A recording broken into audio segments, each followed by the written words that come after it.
Hi,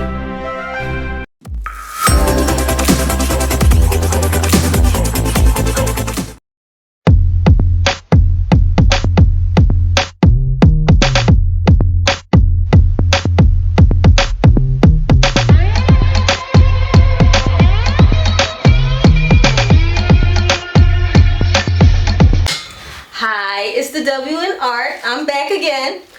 Here I have an artist. His name is Crafty, and I'm gonna let him tell a little bit about himself before the interview. Alright, so pretty about me, I am an abstract realism, so my style I call it is positively dark. So it's a little bit gruesome for grim for the most part, but once you actually like analyze the details behind it, actually have a positive message within it. So yeah, so for this particular event I want to showcase at least 5 pieces. Each piece represents called the Black Halo collection. And the Black Halo in itself, it basically means that there's always good and evil and good. And each piece has like a story behind it that deals with the psychological, like unconscious and subconscious within like nature versus nurture, and how we interact with the world, within ourselves and others. So, yeah. What he said. So, what got you started? So, an artist in general, it's kind of funny because when we're little, we always have like different dreams where we're going to become, whether it's like a doctor or a police officer or a basketball player or whatever like that. For me, it was a basketball player at first. Oh, really? Yeah, it was. So then I was in 4th grade actually, yeah. 4th grade, I picked up a Dragon Ball Z comic book for the first time. And I saw the illustrations and action, and I loved it so much. I was like, I want to do this. So I started off like, just copying and tracing like the characters. And eventually over time I got really bored and said, you know what, I wanted to create my own characters, my own universe. So like that's how it like started to spark. Yeah. And like as time went on, I said I actually want to do this as like a passion, like as if for a living, actually make money off of it. And just by like maybe a little bit a year ago, I would say, I went to do my first show with another event, and after that I was just in the zone, just wanted to just keep doing more and more. Yeah. So I hear you have an accent, like it sounds like it. So where do you come from originally? It's funny. It's here. Really? Yes, I live in here, Philadelphia, born and raised. It is a very weird, long story, but I'm cool of explaining it if you want. But whenever I was like little, like me and my family, we always watched like British shows and movies like Harry Potter, Narnia, all that stuff.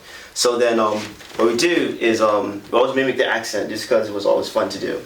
And then one day during high school, by me loving psychology, I also have a degree in psychology as well. So me loving psychology in high school, I wanted to do like a social experiment. So I started off as I was in high school, I was like in the Peace Cyber Charter School, so everything was during the computer, like no really like interaction, anything like that. And it's only like the emoticons, you can hear the voices and just type and write, basically. Oh yeah. So this one, I wanted to see if the professor and student actually like realized the change of my voice, like during the middle of a semester. So me being the weird person that I am, I started doing that. But funny thing, nobody actually like called it out or noticed it, which is really weird to me. But I kept going on it throughout the whole semester until I like graduated out of college. Or graduated out of high school, graduated out of high school. So then I said, okay, cool, I think the experiment is over, I'm just going to stop. But of course, when you keep practicing over and over again, it was like a continuation, it was stuck to me, so like a ongoing type of thing. But there's moments where I don't have the accent on, like sometimes it cuts off, you hear me have the regular Philadelphian accent, stuff like that. But other moments it just clicks. That's not just thought you was good at changing it up. Like I'll be like in the middle of a conversation with a person, the Philadelphian accent, all that jazz, and I just say like a word, I just start talking like accent, like, hey, you have an accent, what's going on with that? You can be a little rough. So when he started talking British, I was like, hold up, where you come from? So what other things inspired you? Like, does something outside inspire you? Does nature inspire you? Because I know you got like a lot of halos. Like, does religion inspire you? I would say definitely like religion just played a part of the role. Definitely like subconsciously or unconsciously. Mm-hmm. Like for me, like my religion is Muslims. I am a Muslim. Oh, okay. Some like when I was little, I would like practice and learn everything about the religions and everything like that. So sometimes I would have like bits and pieces within it, even though without me knowing it, but it's still like within it as well, inside the pieces. And just again like psychology as well. Like I love psychology and talk about like human interaction with each other and talk about how we do things without really realizing it. and like the process behind that stuff. And it's one thing to, and anime. I love Japanese animation, so that's another reason why it inspired me. In your art, do you, like you talked about psychology twice, like do you put that type of stuff in your art? Oh yes. To make people think, I mean, this is thinkable pieces. You gotta wonder what's going on, so do you do that? I do actually.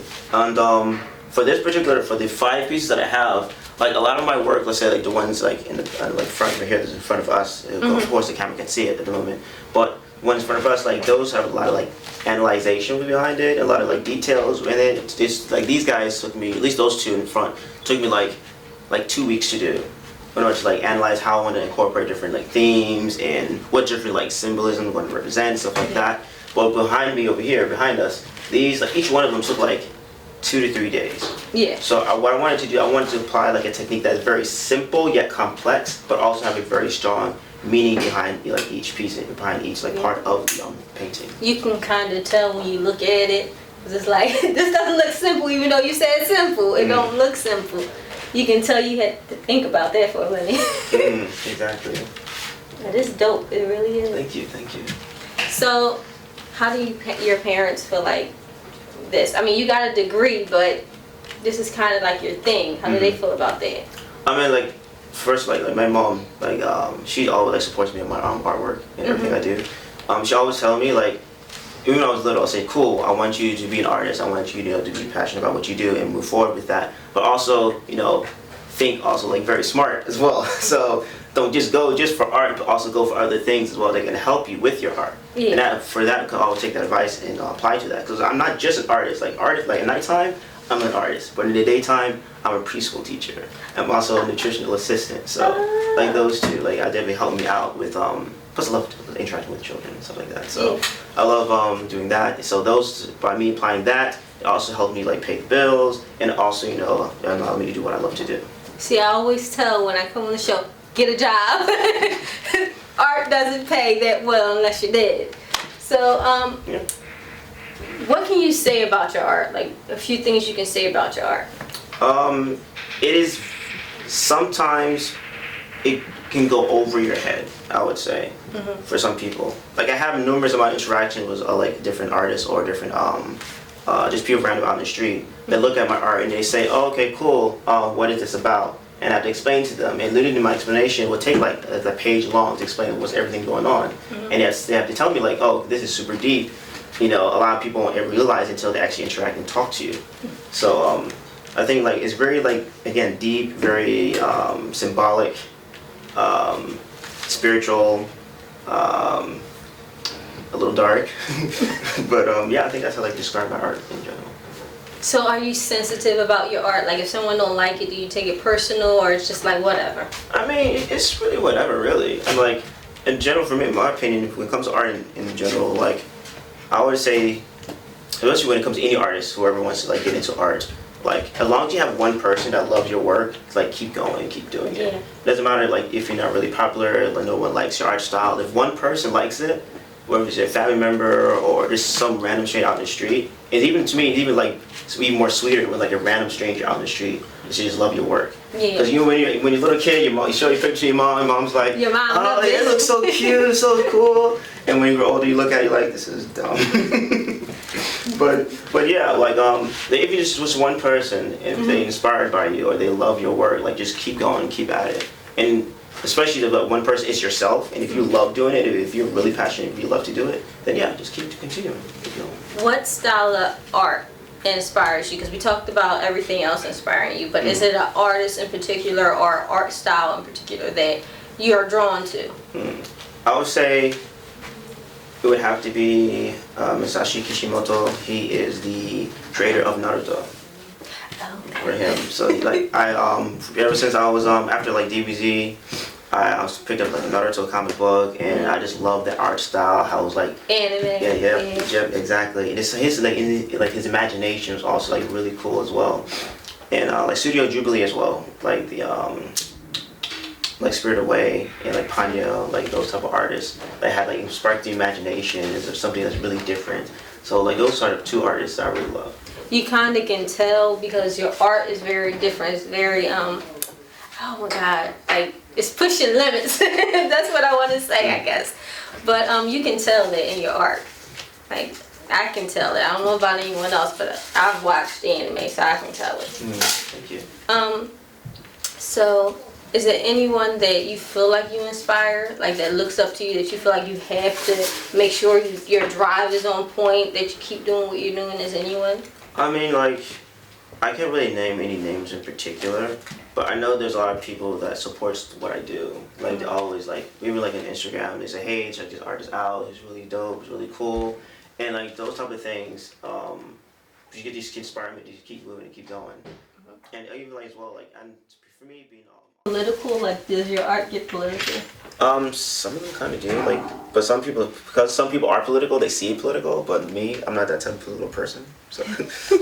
But for this one, At least you're honest though, you know. Some people be like, oh yeah, oh this means this and this. No, just be honest. Yeah, give me 1 second. like the original like thought process of this one, I wanted to have like say a person is pretty much not like in doubt, but in I'm trying to figure out my process during this particular piece. Cause I know the main focus was originally like a plastic bag was covering over himself, and instead of the like political like election of that, it wasn't really just going to be just different words. It might be some like couple of like hip hop like lyrics or like mumble rap lyrics in general, and that was all combined together. And that was basically saying like how it doesn't matter like what style that you're into.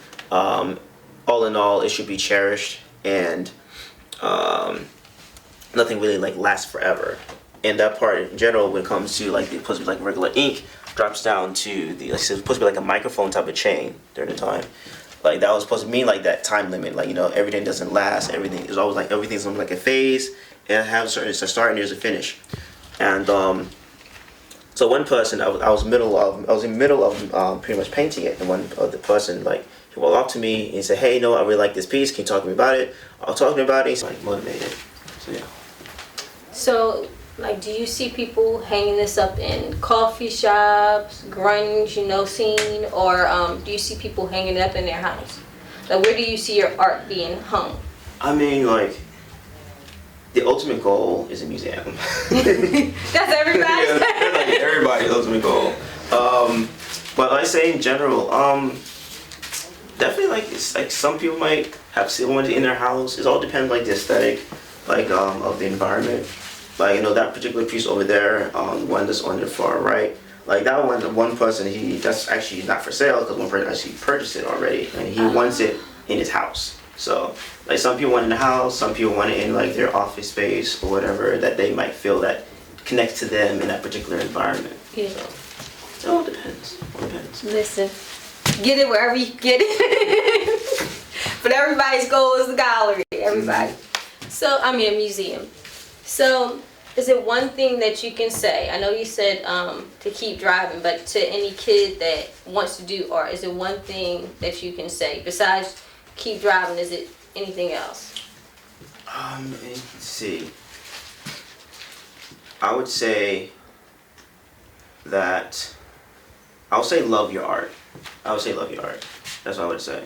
Like for some kids, whenever they're painting or drawing and like that, and sometimes they might compare other either children or different artists that are really like very popular and like that, and they say, "Oh, my art is not good. It's not really not nice."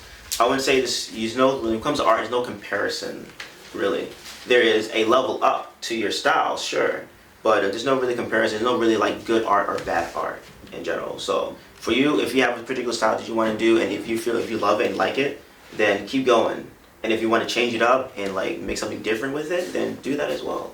But never say like your art is bad or your art is terrible. Okay, so back to your childhood.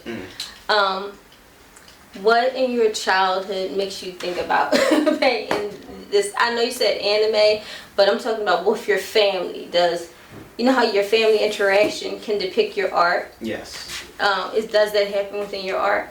I can say I can definitely like reach back to my childhood. At least comes like the anime, like imagination, shall I say, aspect of it. Cause for me, when I was little, it was just like me and my mom, really, just us two. So because I was like the only child at the time, So I had to pretty much like make friends with myself, basically. I was a huge introvert. I was always like in myself and always like have like thoughts process within myself as well. So I have like toys. I would make like stories out of them, make like some type of like a quest or anything. You know, create my own universe, like create my own like creatures and like monsters and heroes and all that stuff. And that just kept me active and kept me very productive for certain things. I was also like just being very crafty as well. Funny because my name's Crafty. But like when it comes to like just making things out of like crochet or like glue and stuff like that. So I think like because of that, it helped me just use my mind more actively and be more like creative and productive of what I do. Because even till now, like I can't stand like not doing something. Like I gotta find something to do in order for me to like feel like I completed like my day, basically. So. That's a creative mind. So go ahead and tell the viewers like where they can find you, where they can buy your art, where they can see your art. So go ahead. Sure. So you can find me on Instagram at Crafty Arrow. So CraftyArrow. I have a website where you can see some of my artwork and buy some prints as well, or just contact me, hit me up, and anything like that. That is www.craftyarrow.shop. And yeah, that's pretty much it. Really. And he's dope, so check out his art, okay? Thank you. I don't bring your crappy stuff. This is really dope, so check it out. Okay, that's it.